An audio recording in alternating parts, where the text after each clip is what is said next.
why each part of the design process is essential. First, we'll discuss why it is important not to skip the idea incubation phase.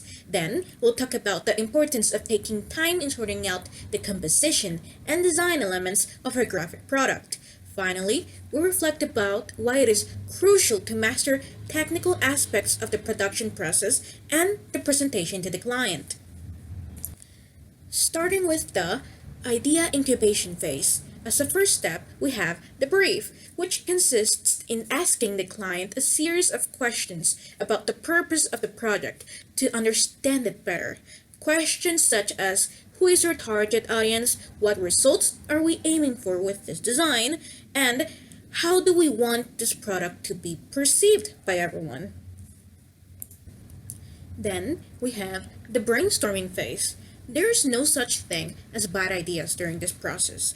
We must not worry about the technical or financial limits for now and focus on the possibilities. In other words, the time to analyze all those down-to-earth aspects will come for later. We narrowed down the conceptual aspects of the design. Some people use different creativity techniques such as card sorting or negative brainstorming. I found through practice this works best for me. After finishing with the brainstorming, we can move on to the mood board. They prevent the project from deviating from the initial intention. They allow clients and everyone on the team to be on the same page. They also prevent creative blocks when designing. Once we've finished with this step, we can start sketching.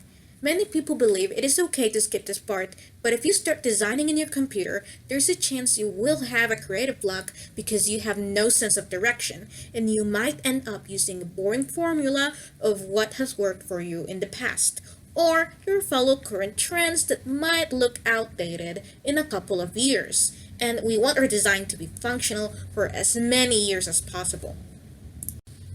Now, we've reached our second phase, composition and other design elements. We must first consider the branding. Unlike the mood board, which consists of using images and resources from other projects for inspiration, at the branding stage, you define aspects such as typography and color palette, which will be used consistently throughout the project. If it is approved, then we can move to the actual product. After completing the branding stage, we can now start working on the layout or the grid.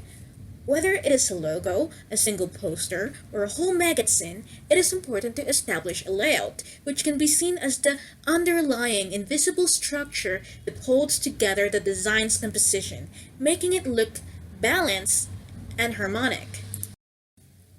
We have now reached the third and final phase, production and presentation.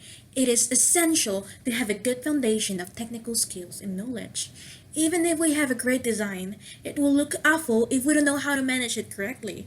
If we plan on using our design in a digital environment, we should consider from the start the size and proportions of the area where our design will be published, because if it's too big or too small, it will look pixelated. If we intend to print something, we must use the right ink, the right surface, and the right printer for our design to be functional. I remember once I had to present a project for university, and I didn't plan ahead in budgeting the printing costs, and presented it in a very low quality paper that completely ruined the perception my teacher had of my project. Last but not least, we have the presentation. The design process must be backed up with a marketing strategy that will guarantee our product's success. Whether it is a presentation to our client or the public in general, we must excel in the final presentation because the rest of our work will not matter if we do not know how to sell it. So, we've reached the end of this presentation. First, we discussed why it is important not to skip the idea incubation phase. Then, we talked about the importance of taking time in sorting out the composition and design elements of our graphic product. And at the end, we reflected about why it is crucial to master technical aspects of the production process and the presentation to the client.